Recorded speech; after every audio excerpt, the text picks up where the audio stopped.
तुम्ही पाहत आहात MCN न्यूज मराठी।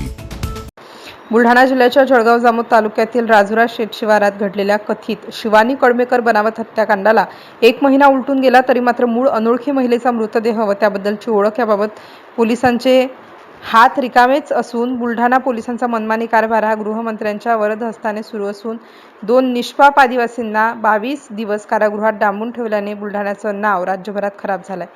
या प्रकरणात गृहमंत्र्यांनी स्वतः लक्ष घालून 2 पिता-पुत्र आदिवासींना केलेल्या गुन्ह्याबाबत सजा देणाऱ्या दोषी अधिकाऱ्यांवर कठोरात कठोर कारवाई करण्याची मागणी शिवसेना ठाकरे गटाच्या राज्य प्रवक्त्या जयश्री शेळके यांनी केली। आज 5 जून रोजी त्यांनी जळगाव जामोद पोलीस स्टेशनला जाऊन याबाबत पोलीस अधिकाऱ्यांकडून माहिती घेतली व अधिकाऱ्यांवर प्रश्नांची सरबत्ती केली। MCN न्यूज मराठीकरिता संजय दांडगे, जळगाव। महाराष्ट्रात गृह खातं हे नावालाच उरलेलं आहे, याची प्रचिती वारंवार महाराष्ट्रात घडणाऱ्या अनेक गुन्ह्यांमधून ही राज्यातील जनतेला आलेली आहे आणि पुन्हा बुलढाणा जिल्ह्यामध्ये सुद्धा जळगाव जामोद तालुक्यामध्ये जो काही प्रकार काही दिवसांपूर्वी घडला, कारण नसताना खोट्या गुन्ह्यामध्ये अडकवून एका वडिलांना आणि एका मुलीच्या भावाला त्या ठिकाणी डांबून ठेवण्यात आलं, ही जी काही घटना घडली आहे ती अत्यंत दुर्दैवी आहे। या संदर्भामध्ये आज आम्ही या ठिकाणी माननीय पोलीस निरीक्षकांना भेटण्यासाठी आलेलो होतो आणि या सगळी घटनेची माहिती घेतल्यानंतर असं लक्षात येतंय की जी मुलगी मयत झालेली आहे किंवा झालेली होती त्या मुलीचा अंत्यसंस्कार करण्यात आला, तिच्यावर सगळे अंत्यविधी करण्यात आले आणि तिच्या मृत्यूला जबाबदार हे एका बेपत्ता झालेल्या मुलीच्या वडिलांना आणि भावाला धरण्यात आलं। त्यावेळी जर वेळीच सगळी योग्य पद्धतीने तपास यंत्रणा कार्यान्वित करण्यात आली असती तर कदाचित हे नाहक जो काही त्रास एका बापाला आणि भावाला सहन करावा लागलाय तो करावा लागला नसता।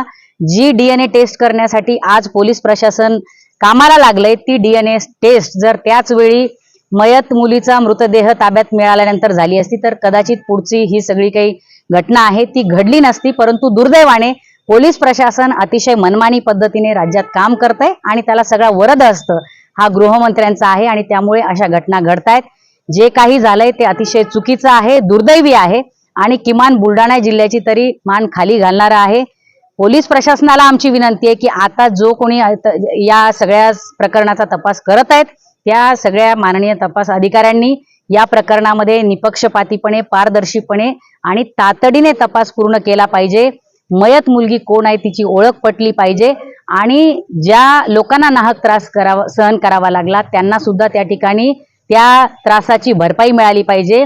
जे पोलीस अधिकारी तत्कालीन त्यावेळी होते तपासामध्ये त्यांची केवळ बदली करून चालणार नाही, तर यामध्ये कठोरात कठोर कारवाई झाली पाहिजे। अद्याप 1 महिना समजा तपास झाला, अतिशय वाईट गोष्ट आहे की महिनाभर एखाद्या घटनेला उलटून जातो। महिनाभर तुम्ही जो आरोपी नाही त्याला महिनाभर डांबून ठेवता, त्याला शारीरिक मानसिक छळ सगळा सहन करावा लागतो आणि आता तुम्ही खडबडून जेव्हा जागे होता तेव्हा तुम्ही म्हणताय की आम्ही आता नव्यानं तपास करतोय। खूप पुलाखालून पाणी गेलेलं आहे, त्याच्यामुळे पोलिसांसाठी सुद्धा हा तपास करणं एवढं सोपं नाहीये, अत्यंत जिकिरीचं काम आहे। मी आपल्या माध्यमातून सगळ्या जनतेलाही आवाहन करेल की आपल्यालाही कुठल्याही पद्धतीने मयत मुलीची कुठली ओळख पटलेली असेल, माहिती असेल तर आपण पोलीस प्रशासनाकडे त्या संदर्भामध्ये सूचित करावं, ही सुद्धा विनंती करते। शेवटी जी घटना घडून गेली आहे त्यामध्ये आपण आता बदल करू शकत नाही, परंतु मयत मुलीची ओळख पटवणे आणि तिचा जर काही घातपात तिच्या संदर्भात झाला असेल तर जो कोणी दोषी असेल त्या प्रकरणामध्ये जो कोणी खरा गुन्हेगार असेल त्याला शोधून काढणे हे खूप मोठं आव्हान आज पोलिसांसमोर आहे।